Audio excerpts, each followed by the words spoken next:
Well, Victor Osimhen to United, huge boost as we are having serious reports coming in from Portugal in Germany, letting us know about this creature known as, or specimen known as Victor Osimhen, that he is a more attractive option to Eric Ten Hag and Manchester United. Welcome to United Matters channel. How are you guys and where are you watching us from? Rokan David is my name. Smash the like button, comment and share.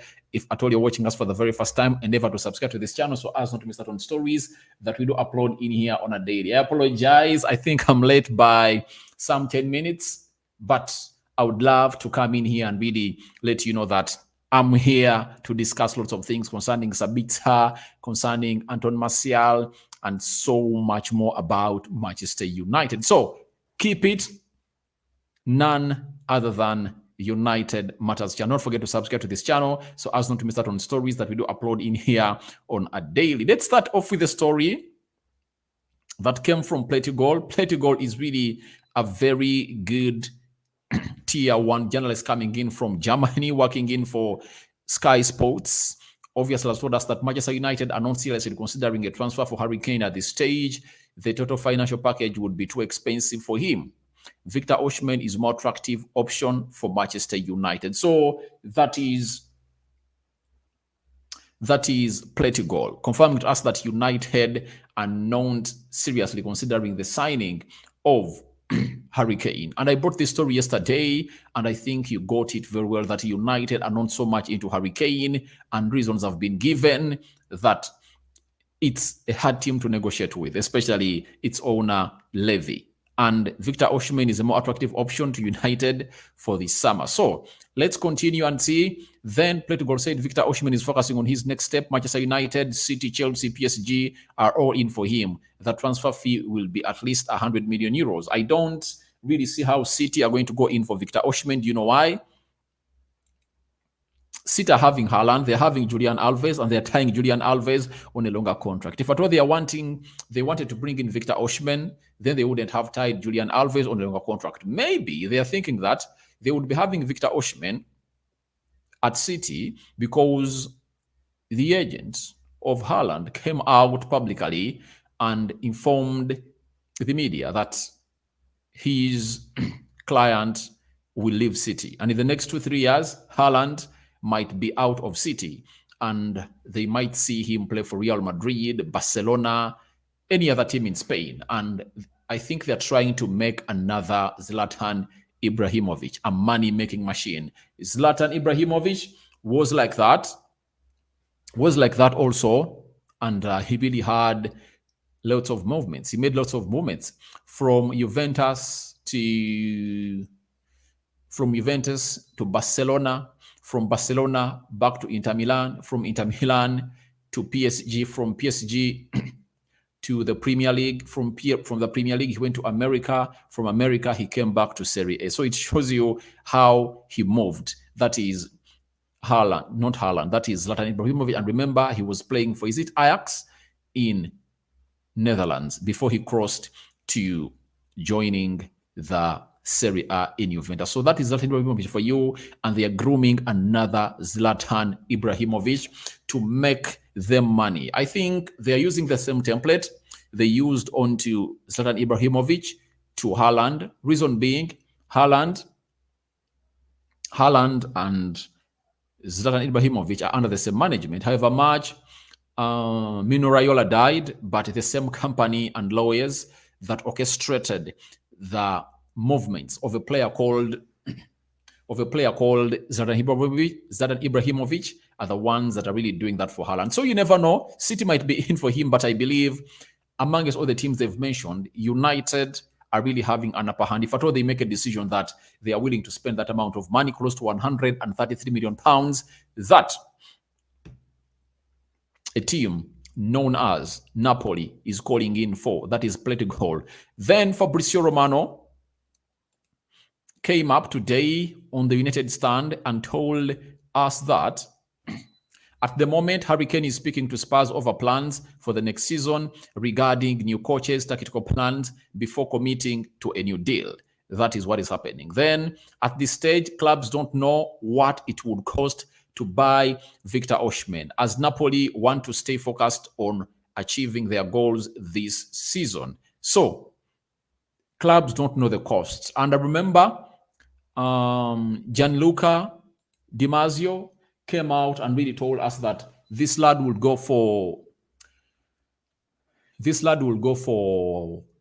would go for 133 million pounds, close to 150 million euros, almost times two the amount of money they bought him from France. I think France, they bought him around 60 million pounds, not so? So it will be almost times two the amount of money they really bought him from that side. But Fabrizio is telling us that it's no way that amount of money, and they're really looking to sell a player for a very huge amount of money. And I think they just want to get a replacement for the Napoli striker, that is Victor Osimhen. And the moment you see them go out and sign a player to come and really act as a backup or replace Victor Osimhen, just know they would have really sent a message to all of us that they are willing to sell the player. Because what shows you that the team is willing to sell? Getting in a replacement. And I've seen the Arsenal young lad Balogun being linked to Napoli. They want the player, and it looks like Napoli have really gone ahead to start to admit that, all right, we can't keep this player here for so long, and we have to really have a plan over this deal that we are really insinuating to happen in the summer. Now, again, Fabrizio Romano put out this and said there are contrasting reports on Manchester United's preferred striker signing, as nothing has been decided as of yet, which is normal for this stage in the season. So, as it stands, United has not made an all outright decision on which striker they are going to sign, but they're having a long list. But as I told you at the beginning of the video, that Victor Osimhen is more attractive option for Manchester United this summer than Harry Kane. So to me, all what I'm happy about is that we are really diverging away from the Harry Kane situation. That's it.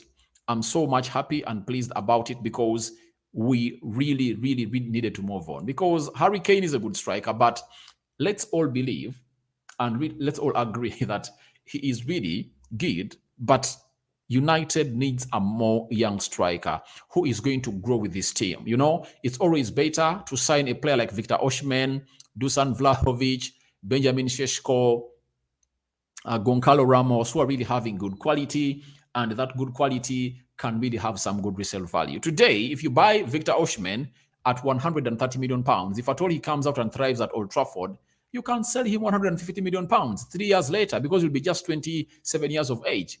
Now, if you buy Benjamin Šeško at like 60 million pounds, you can sell him at 120 million pounds, almost times to the amount of money that you bought him, because he's having that resale value on him, and his improvement level and ceiling is really high. Goncalo Ramos, get him at 70 million pounds. You can sell him at 130 million pounds. So I think we should go in for such strikers, because they can really have a resale value due to the fact that they're really having lots of years ahead of them to play at the top level of this game of football. And as it stands, I believe it's really looking great. Guys, Haaland has scored 5 goals in one game. Haaland, this is the 5th goal. I've just seen it.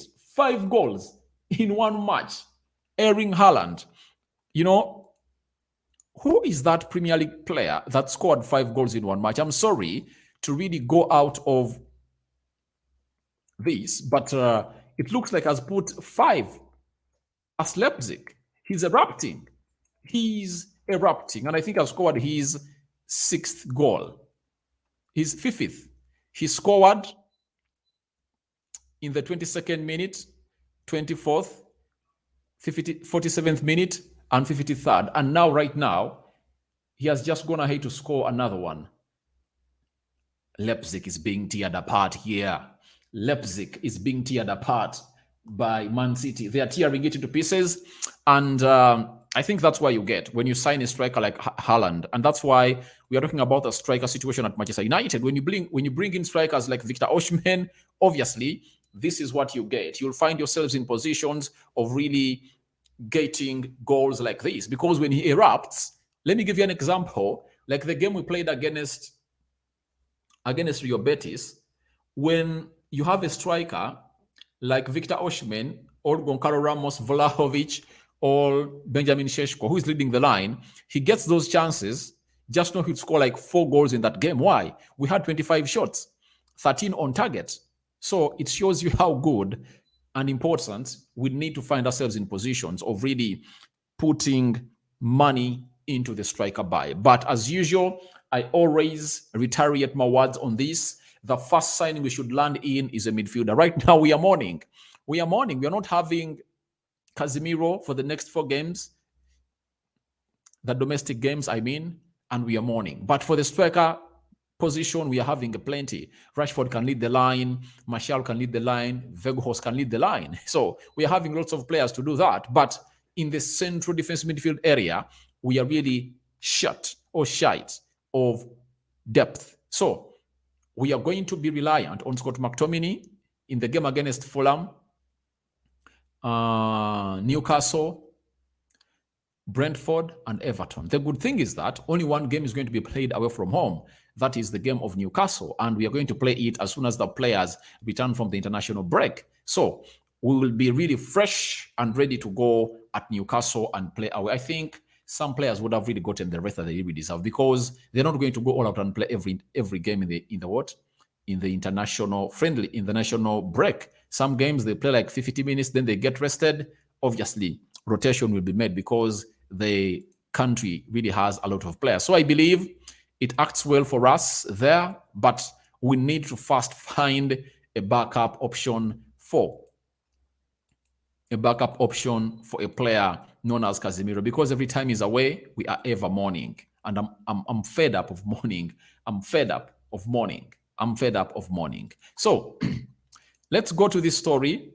We've been told by the website of Manchester United that Anton Martial and Sabitzer are also injury doubts for the trip to Sevilla, while Erik ten Hag will hope to have Lindelof available again after illness. So Lindelof has been out because of illness, and as it stands, he's one of those players that we expect to really return from injury as soon as possible. It's not injury, illness, and he might make the trip to Real Betis. But Anton Martial and Sabitzer are really doubts, and we might not be having them. To me,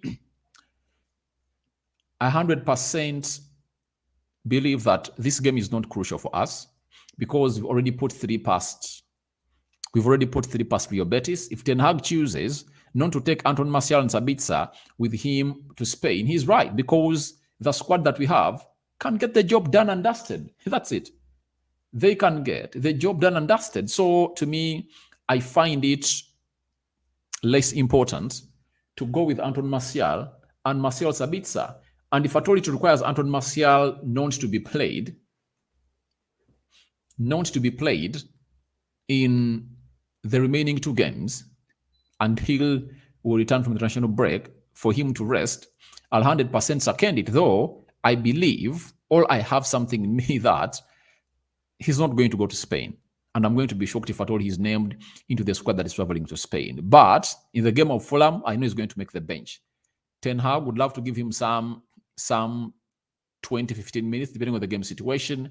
And it being a knockout stage game, that if at all you win it, we are going to the semi-finals of the FA Cup, Ten Hag would love not to risk it all.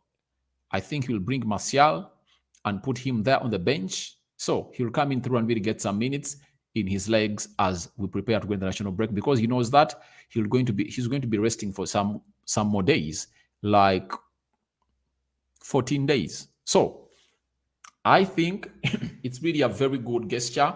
Even Sabitzer, let's not hurry him. If at all he's not going to be available for the game of Real Betis, it's okay, and let him really participate in training sessions to see to it that he finds himself in a position of recovering very well, because we need him in the game of Fulham.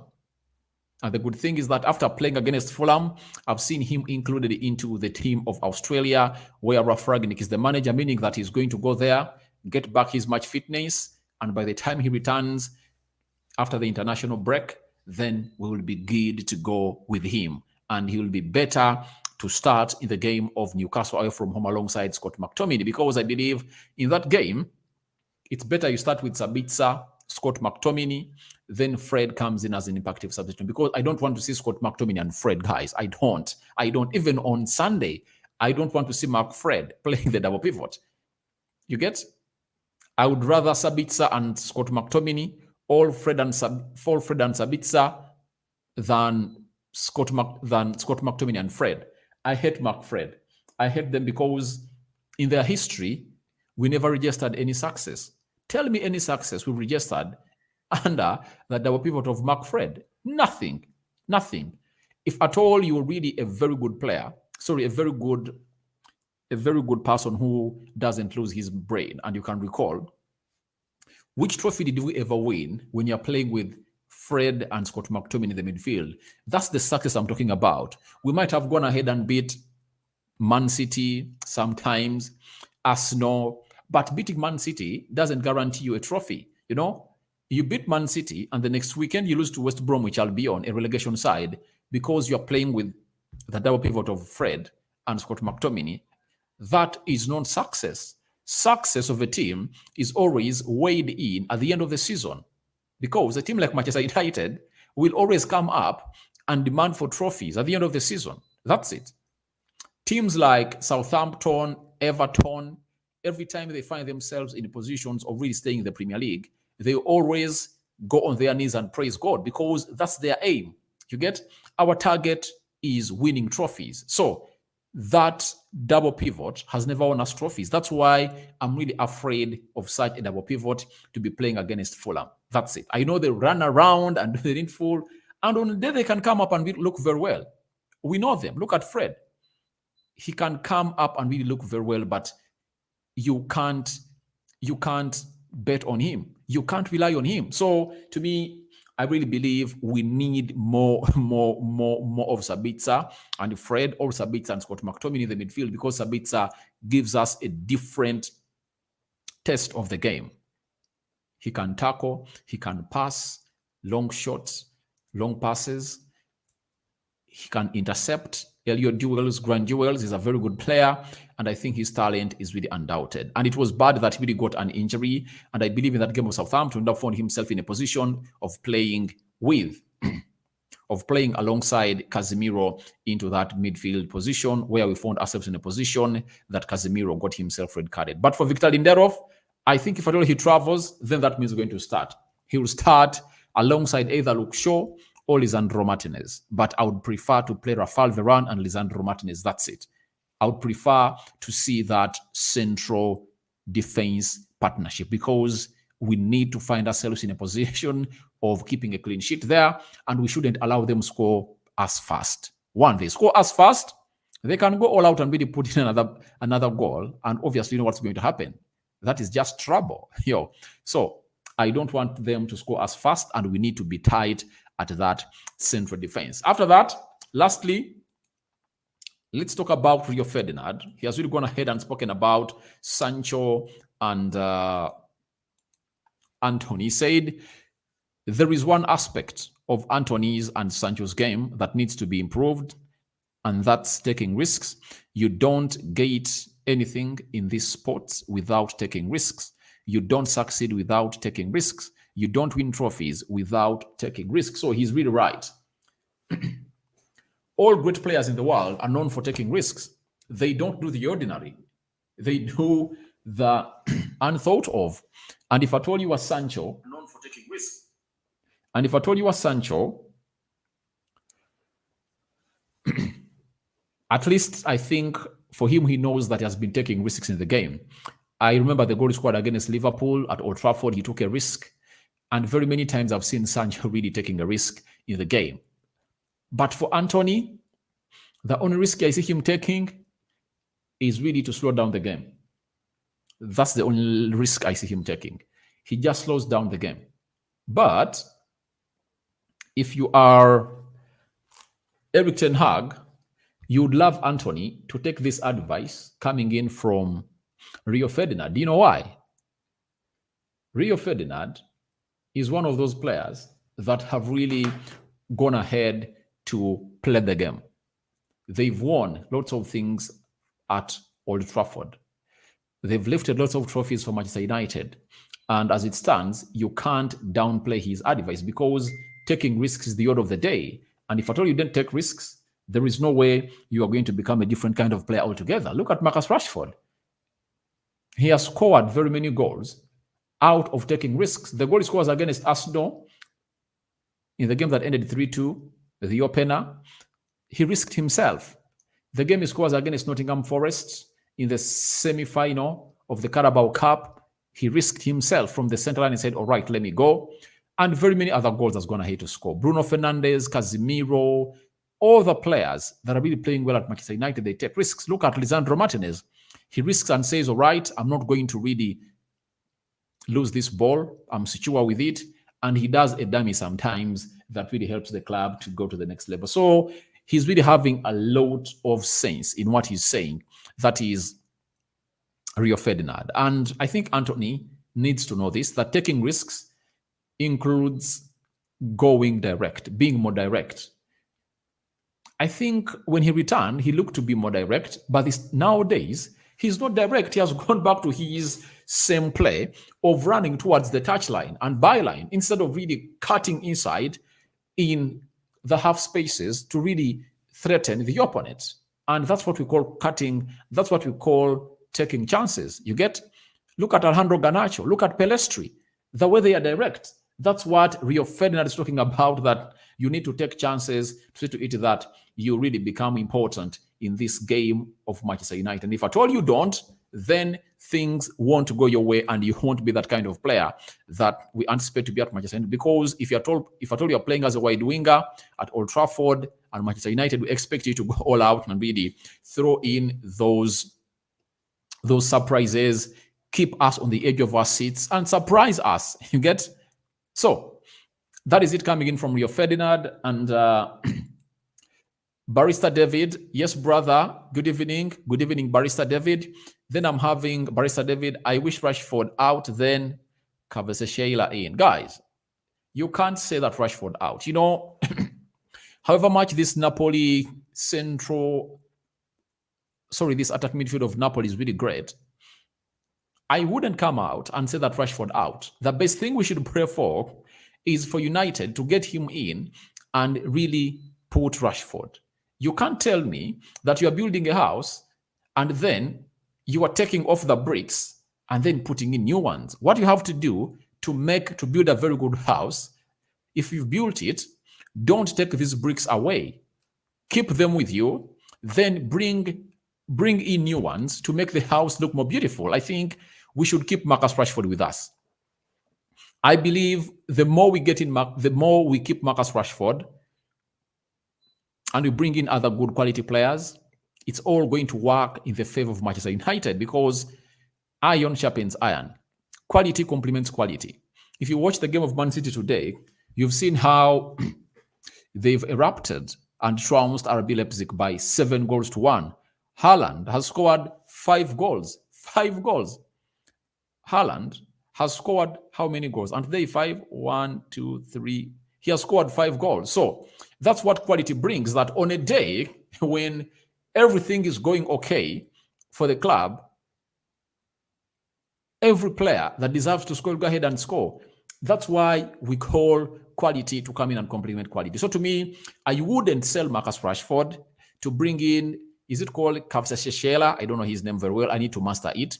So I think it's better to keep Rashford, bring in Benjamin Šeško, old Goncalo Ramos, old Dusan Vlahovic, old Victor Osimhen. Then you get another CDM that can really act as a backup for Casemiro. Then we get another quality midfielder to play the double pivots, central defender, and very many others. And you'll see how we are going to be performing well. You can't tell me that you bring in this Napoli attacking midfielder who has not gone ahead to really get proven in the Premier League. The Premier League is tricky. We've seen very many players coming in the Premier League and they've really flopped. They've flopped. Most of the players have come in the Premier League and flopped, especially players coming from the Serie A nowadays. Most of them are flopping. They are flopping. So I can't come out and really give green light to that suggestion. Rashford has gone ahead to score 26 goals this season, and he might find himself scoring 30 plus or 40 because we are left with 12 games to play. Not so. Let me be specific. Manchester United. Where are you at? Premier League. How many games have we played? 26. We've played 26 games. 26 games are the ones that we've played. Meaning we're left with 12 games. If we knock out Rio Betis, those will be how many games? Those will be 15. Then you knock out Fulham, those will be 16, 17. So Rashford can play more 20 games. And in those 20 games, he might find himself scoring more 14 goals to really take his tally up to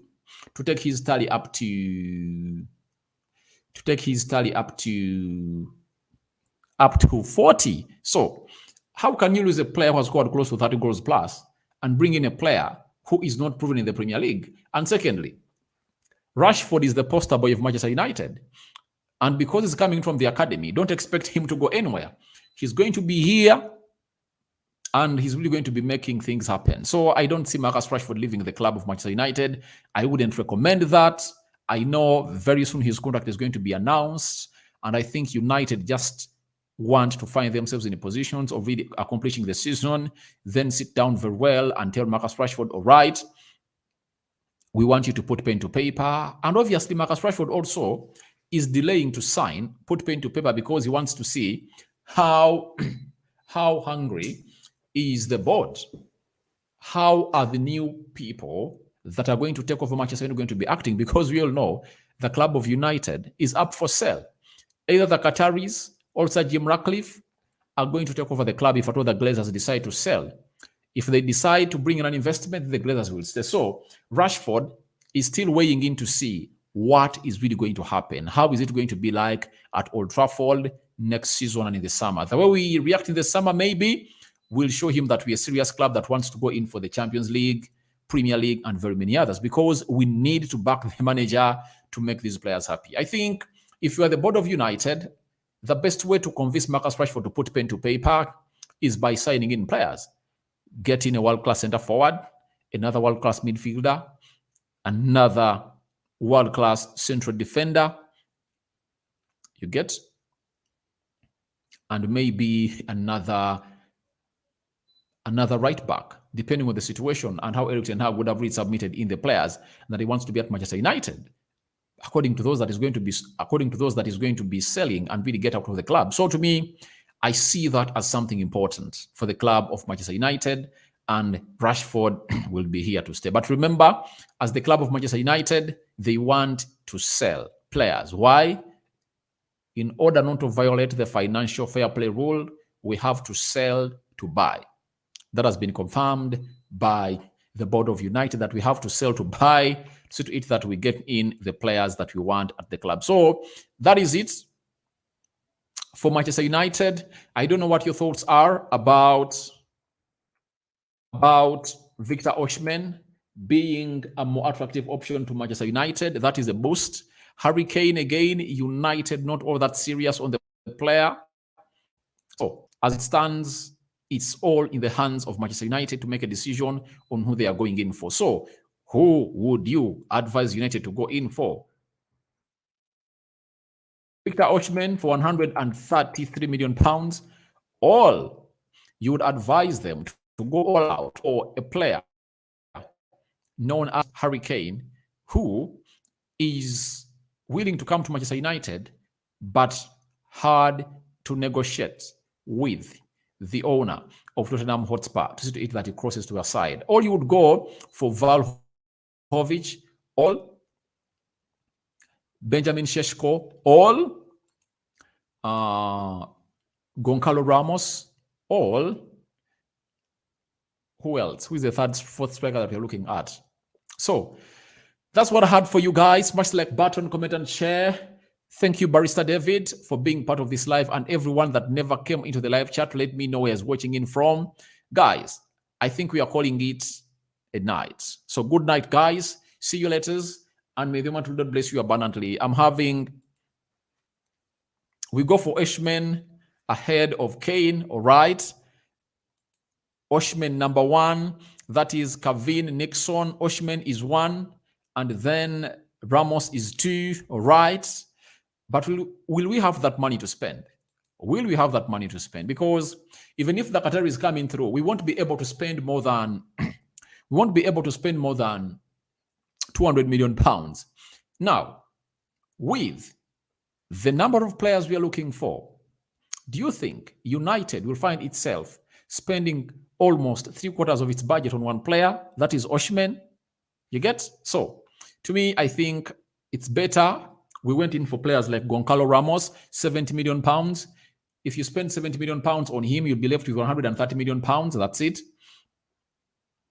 After that, if you go in for Dusan Vlahovic, that means we'll be spending 80 million pounds. We'll be left with 120 million pounds. For that amount of money, you can bring in a Casemiro backup. You can bring in another world-class central defender and maybe another player. So I think if we buy very well, we can find ourselves getting in players at a cost of 200 million pounds, and those players will be 5 in numbers, as we did in the previous summer. May the Almighty God bless you abundantly. I sign out for now. See you later. Thank you. And let's see whether we can record another video and upload it on this channel. Bye-bye.